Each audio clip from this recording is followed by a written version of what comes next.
Welcome back to The Explainer. So today we are unpacking something that literally dictates the rhythm of our modern digital lives, and that is the anatomy of a scrolling stopper.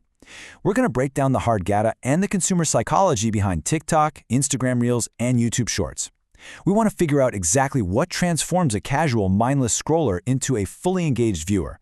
I mean, if you've ever wondered why certain content just explodes and captures millions of eyeballs while other stuff just kind of vanishes into the digital abyss, well, you are in exactly the right place. We're going to look at the structural frameworks and the precise mechanics that make these platforms tick. Let's get right into it. Okay, let's dive into this. Half of a single second. 0.5. I know, it sounds impossibly fast, doesn't it? But according to the data on Short-Form Mastery, you literally only have a split-second window, specifically between 0.5 and 3 seconds at the absolute max, to hook the viewer and stop their thumb from swiping up. Think about your own behavior when you're scrolling through a feed, right? You're not exactly giving creators the benefit of the doubt. You are rapidly filtering for relevance or entertainment or value. If the visual stimulus and that opening hook don't immediately signal, hey, this is worth your time, you are gone by second number 1. This single metric completely changes how we need to structure our intros. You just can't warm up anymore. You have to hit them with the core value proposition right out of the gate. But how exactly do you capture that attention without triggering an immediate mental block? Because there is a massive shift happening in consumer psychology right now. We have all developed these incredibly sensitive internal ad blockers. When a post looks like a polished advertisement, something just a bit too slick, heavily produced, or overly corporate, our brains instantly categorize it as a pitch, and bam, we swipe away. Consumers now fundamentally favor organic, user-generated content as the baseline for trust. And why is that? It's simple. It feels authentic. It looks like a real post from a peer, rather than some contrived pitch from a massive brand.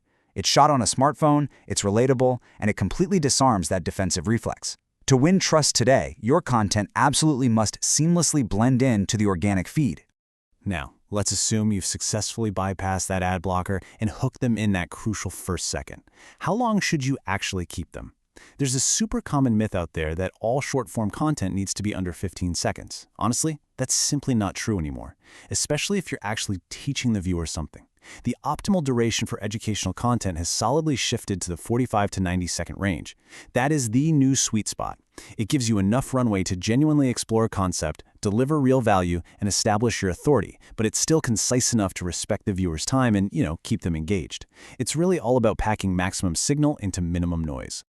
Now, what's really interesting about this slide is, Section 1, Mastering the Rule of 3, Scripting for Maximum Impact.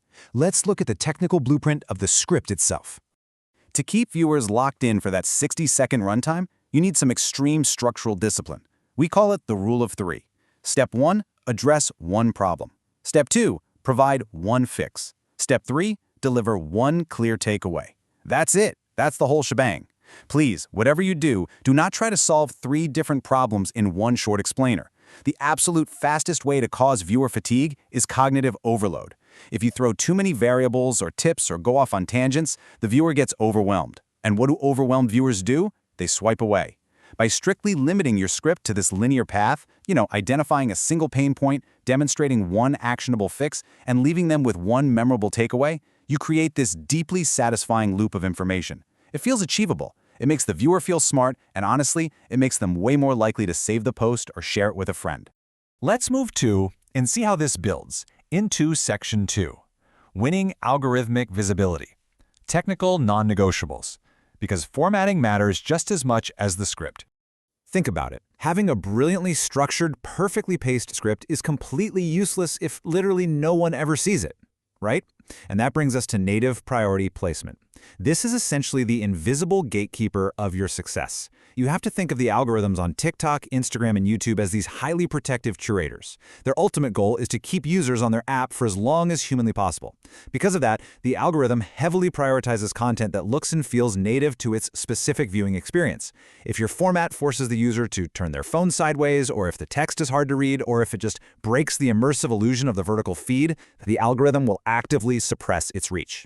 It acts exactly like a bouncer at a club, deciding whether your perfectly authentic script actually gets served to the masses or if it just gets buried at the back of the line. So the crucial point is that you must adhere to some very specific, totally non-negotiable formatting rules if you want to guarantee that native priority placement. First up, the 9:16 aspect ratio. This is your standard vertical format. It occupies the entire real estate of a smartphone screen. If you upload a widescreen 16:9 file with those huge black bars at the top and bottom, you are immediately telling the algorithm, hey, this was made for a TV, not a phone, and your reach will just absolutely plummet. Second thing, burned-in captions. A massive percentage of users scroll through these feeds on mute. Maybe they're on a train, in a waiting room, or just laying in bed. If you don't have dynamic, easy-to-read captions burned right into the file, the silent scroller literally has no idea what you're saying. They swipe away, and the algorithm registers that as a failure. You have to design for the native environment. Which leads us to Section 3, the Carousel Reels Hybrid, the next evolution. A brand new format that's basically taking over the feeds.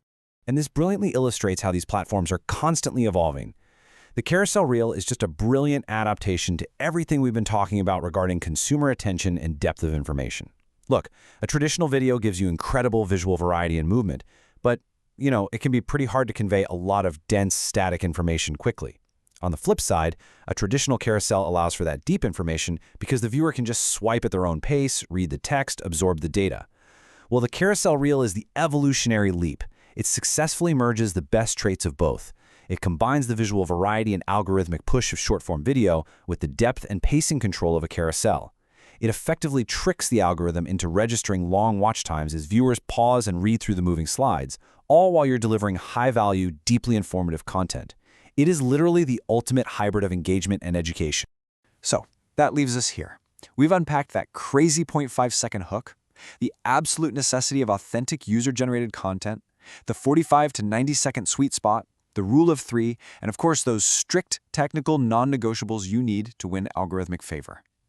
But all of these tactics ultimately serve one core underlying principle.